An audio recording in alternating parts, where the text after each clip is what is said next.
Okay, welcome to 12. All right, so language and literacy.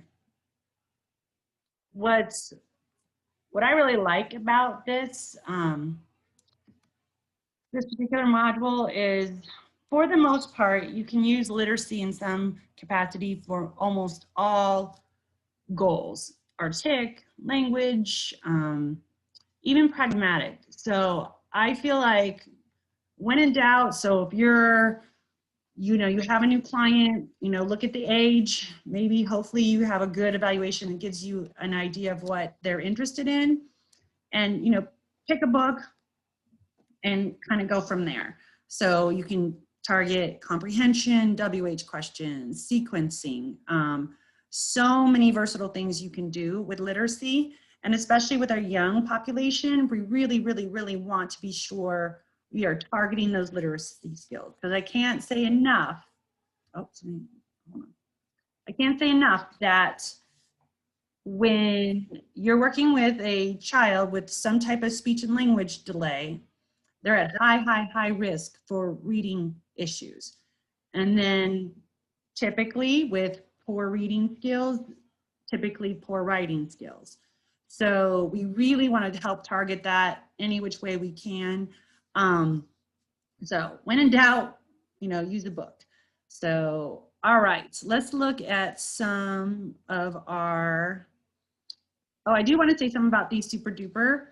I really like these. They're a nice kind of what I would call synopsis. They're a really short summary with really good critical information.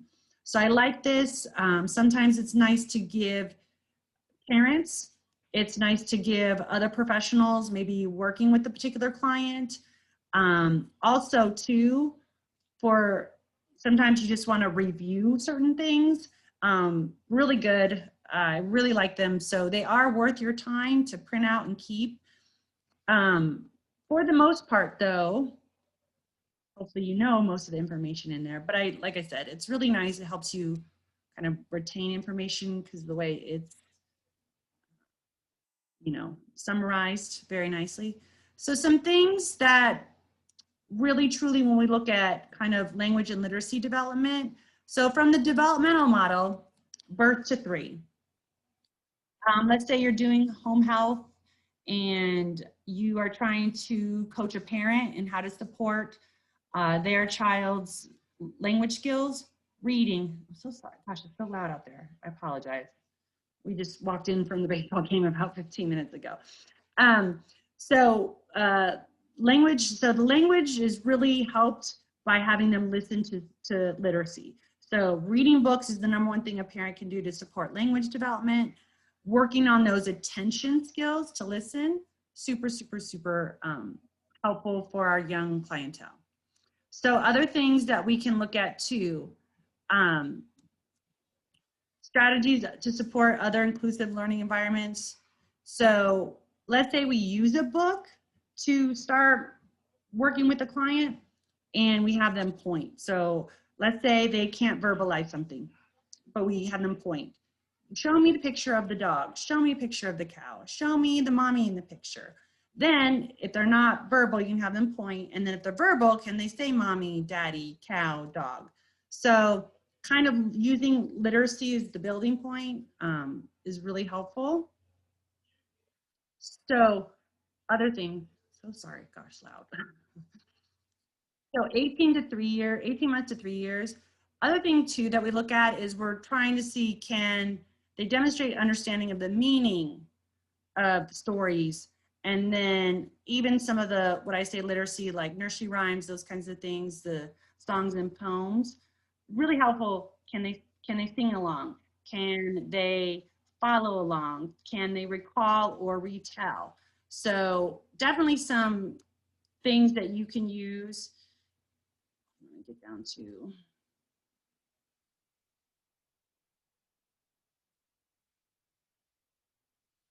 print awareness.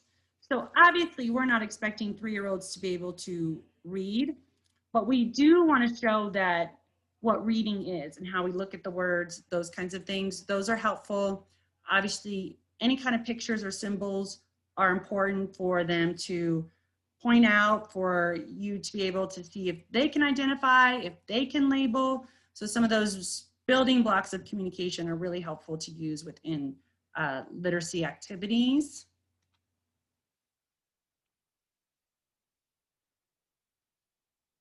So let's look at the literacy hierarchy. Now, obviously, somebody always asks in this group, and I don't know why I can't make this bigger, is do we work on reading? I want to say we're always supporting reading. There are some SLPs that definitely focus on reading.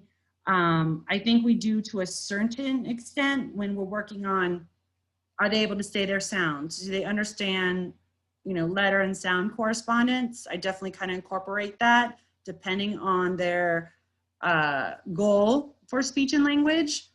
But looking at kind of the hierarchy is that basic level is listening.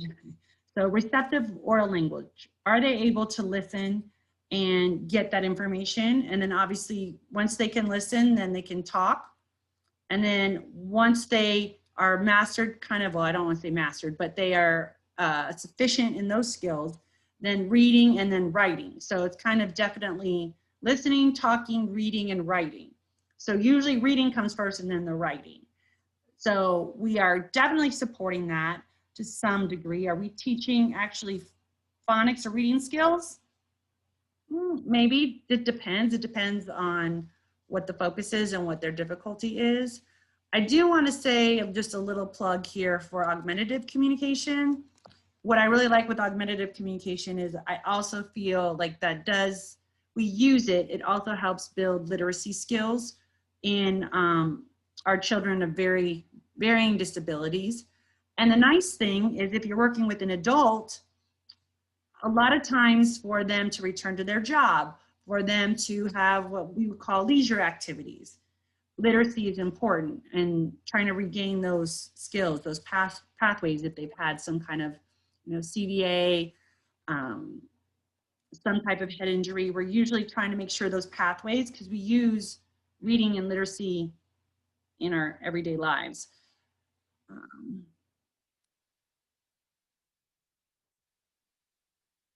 So really what we try to do when we try to build what I call schemas. So I don't know, we use the word schema, but there's another word and I don't know why I'm blanking on. Schema is basically having a reference to an activity. So perfect example today is the big presidential election. You know, I'm sure all of us at some capacity have looked to see what's going on with it. Is this an important thing in our country? Yes. And so talking about, do they have an idea of an election? So my middle schoolers, we were talking about this today. What is an election? You know, voting, that kind of thing. So when we're talking about it, let's say they're reading about it, do they have some kind of understanding themselves? Have they, did their parents talk about voting? Have they voted for, you know, class representative for student council? Have they, do they understand the concept of voting and then how you come to a decision via a vote? And then obviously reading about the world. So elections. So we might talk about election in this country. We might talk about elections in other countries. So we kind of look at that connection and really making the connection from text to self or text to maybe that global world view is really helpful with building their language capacity, building their inferential language abilities. We're really trying to expand kind of what I call their circle of knowledge. So it's not limited, and it helps them in a variety of ways. So they read about, you know, election of, let's say, a school board. Do they understand how that works in relation to when we're talking about a local election for your city mayor versus your president of the United States? In fact, like electoral college, it's always fun when we start that conversation in government. It amazes me that high school children maybe have never heard of that before. So just some little tidbits I learned sitting in some of these social studies classes. But there's really good resources in this And I really like this website. It has some really great materials, freebies, some good resource pages. I'll pull one up. So it kind of gives you some good refreshers of all these components of language.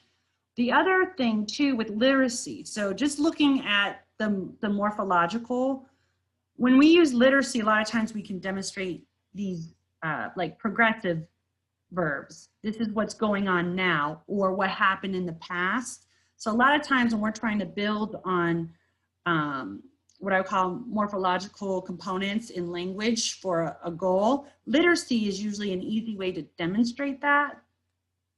There's usually a story component.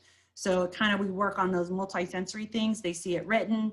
They kind of engage in a story. So it's more what I would call story-based learning, which is more along kind of the play-based activities. So they can see this in kind of your everyday life. Irregular plurals, articles. Definitely it's helpful to use literacy for the morphological endings. Like I said, when in doubt, start with a book. You can usually get what you need, or at least target fairly what you need as it's a good starting point. So you can look at this one. This is kind of a cool little resource. I like this visual. So if any of y'all had school age kids, you know, sight words and blending and all these fun things, word families, a lot of times spelling lists are word families. So really what kind of I look at from me, when I'm doing language intervention, a lot of times I'm working on the pre-reading behaviors, awareness of print, rhyming, concepts about print, sound discrimination. Then I may not always pound on letters. I do articulation-wise. If we're working on a sound, I really want that child to understand the letter and all the different, like F, I try to teach them in every context in which F, so like I'll teach not just F, but PH. And then, you know, S and Z is another one. I really work on them understanding that sometimes at the end it's ES, but it's pronounced with the Z sound versus. So some of those things I kind of maybe focus more on in the artic realm versus the language realm. But even some other things like other phonic sounds. So a lot of times we're working on blends, you know, digraphs, so the ch and the sh, definitely in TH, we're usually always working on those. So we kind of fit in some of these components of learning to read at some capacity at certain points in working with a client.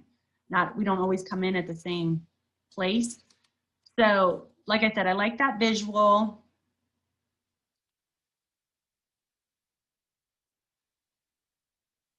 This is a long thing. This is from ASHA.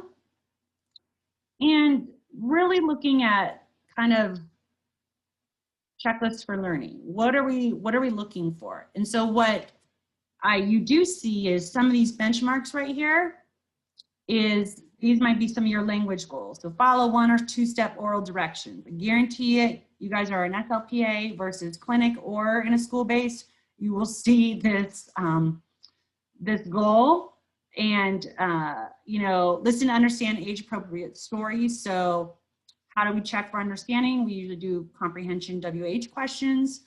So just looking at some of these steps for kindergarten are a good basis for what we do for language. Talking, yes, no questions, retell stories. So I guess I'm a I don't know, narrative language person. So for me, when I picture what do I want this client to be able to do, and this is true whether they're young or old, depending on, you know, if they're older, what the challenge has been for them. But when we look at little kids, what do parents say they would love to know? They would love for their child to tell them what happened. They were at school all day. What did you do? You went somewhere with grandma and grandpa. Tell me about it. You know, you got to do an activity, or how was your baseball game that I didn't get to go to? What happened? We definitely I think from a narrative language standpoint, that's how we share our lives with others, as well as form connections with others. So that conversational piece definitely flows from that narrative language. So retell story, definitely one of mine. And then sequencing. So looking at, say, an adult in that same capacity, we're looking, can they retell important pieces of information? So they went to their doctor. What did their doctor say? They're having treatment for X, Y, and Z. Do they understand the process? And can they relate that to an important person in their lives? You're at a job and you've been given, you know, a training. Now you've got to go and teach others about this training that you just did.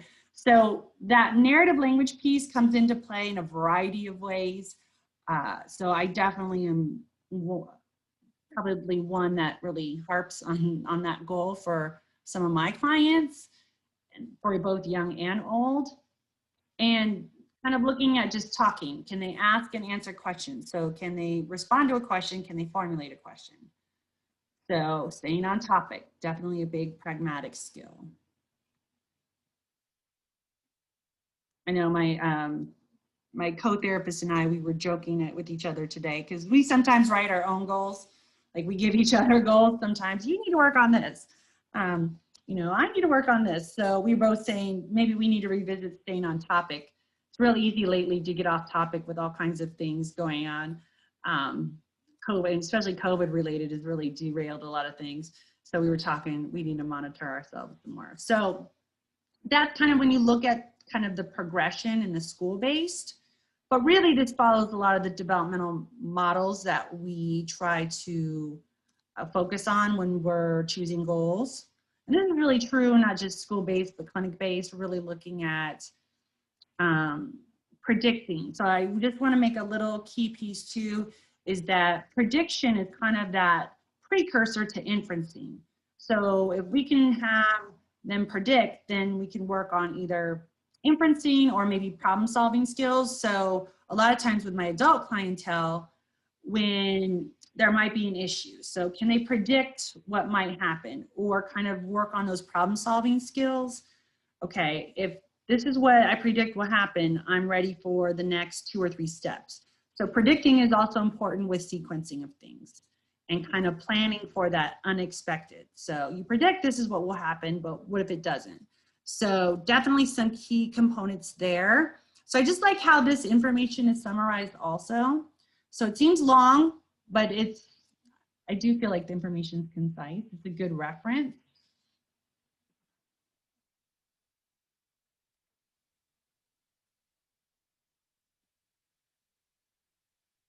Okay, so when you go through this,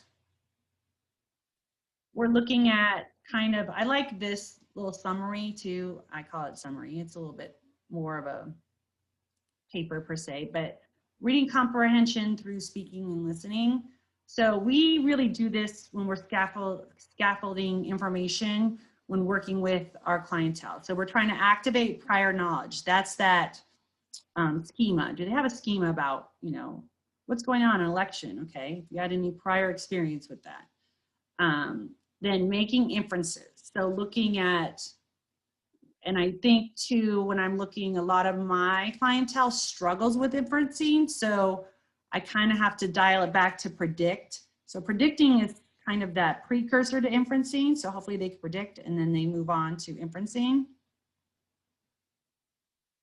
And then use knowledge of the text structures. So can they look at the information, read it, visualize it, then kind of build that mental picture. So visualizing and verbalizing is a program that we've used. It's kind of, you'll hear that verbiage. And visualizing and verbalizing is really trying to help people build that imagery in their head.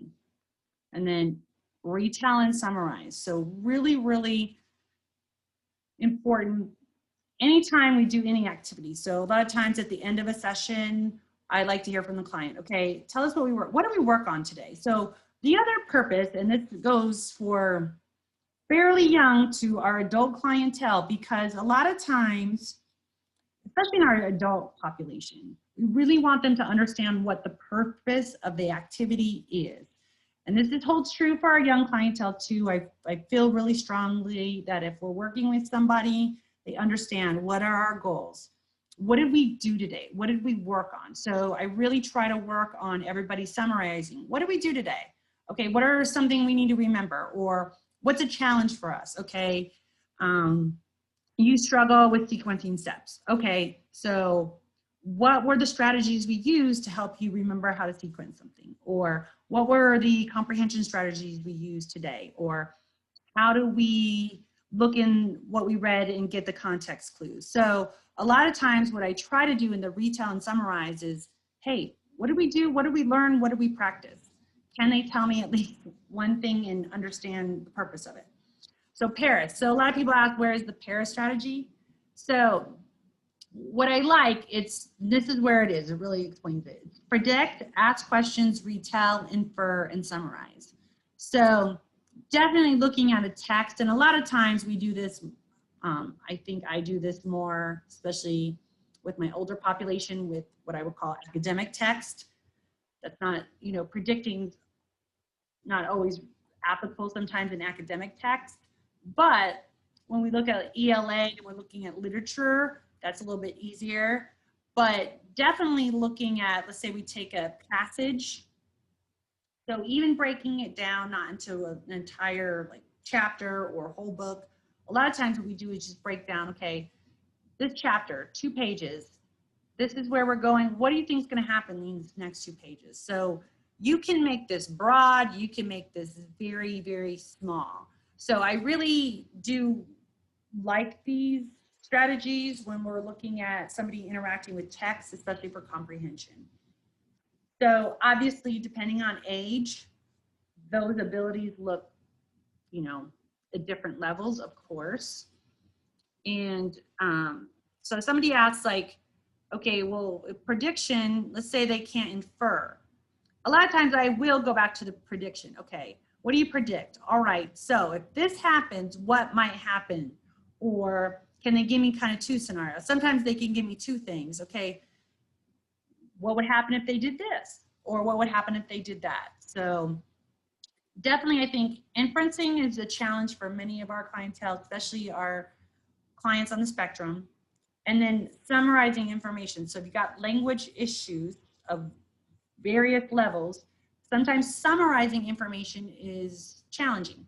So we really, really want to work on that skill with our clients, because again, when they relay information to others, and that builds that pragmatic piece too. So that's how we make connections with others, summarizing information. So hopefully not too many questions, but somebody asked, where do I find the para strategies? This is where it is. It's on page 6 of the floating.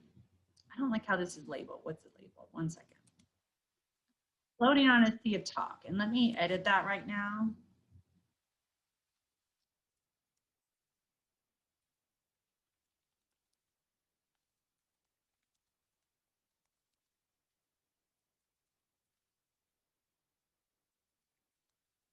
I think people have a hard time finding it. So I just want to make sure you guys can find it pretty easily.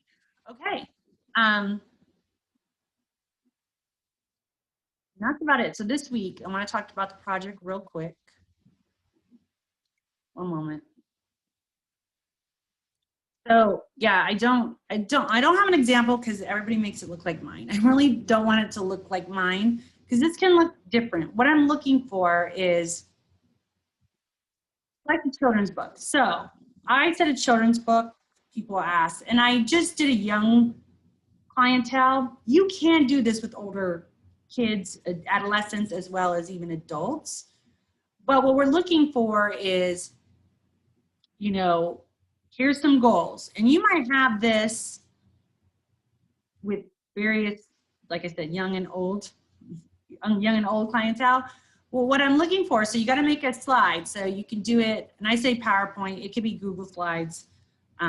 Sorry, I'm such a Microsoft person. I'm trying to embrace Google. It's hard for me. I struggle.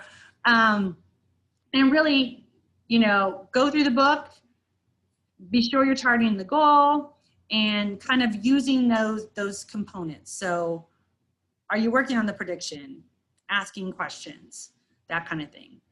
So be sure you highlight the P, the A, the R, the I, and the S within your project. So it's kind of like, how would you use that strategy with this book for a clientele working on one of these goals? So definitely pretty easy to do comprehension questions, retelling the story, definitely help, really easy to use a book. I do think sometimes certain books aren't necessarily good for the story content, but they're good for the vocab. So I have a couple books. I don't really necessarily like the story, but I like the vocab in it.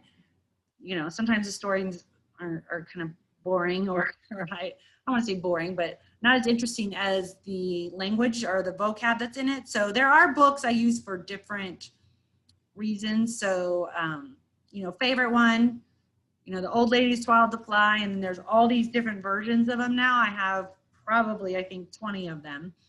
But you can target a lot of sequencing information, retelling, and it kind of has some predictable things. So kids that are at kind of that basic level that need some, you know, predictability with the sequence, how it goes, is I like that book to start with, especially if I'm working on, you know, some more what I would call sequencing and recall of information versus vocab. I don't feel like those books necessarily have great vocabulary. Every now and then some of them do, but there's other books.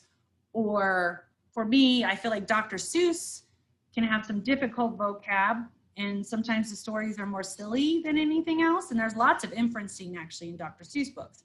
So like I said, I like different books for different purposes. So, you know, take a look at your book. Is there interesting vocab? Target vocab. If there's, you know, retell a story. And definitely, you know, can you target a goal with the book and then kind of go through those strategies? Then there is, there, pick your favorite children's book and answer the pair of strategies that relates to your book. So you can use that as part of your project. Should be pretty easy to transfer it to the learning reflection. And just be sure to put your title and the author of the book. So every now and then, if you don't have the book, it's helpful for me to have to know the book. And usually if I'm not familiar with it, there's always some book I'm not familiar with. I'd like to look it up. So those are just some things I like to do. So please be sure, just have your book and your author too. So hopefully not too difficult, but yeah, go through the project, pick a book, target the goal. You can use your para strategy for that book. You can use the same one for the learning reflection. So if somebody else asks that, that's absolutely okay. All righty. Hopefully not too many questions. But that's about it. So I appreciate you guys joining me on the, you know, the exciting election night.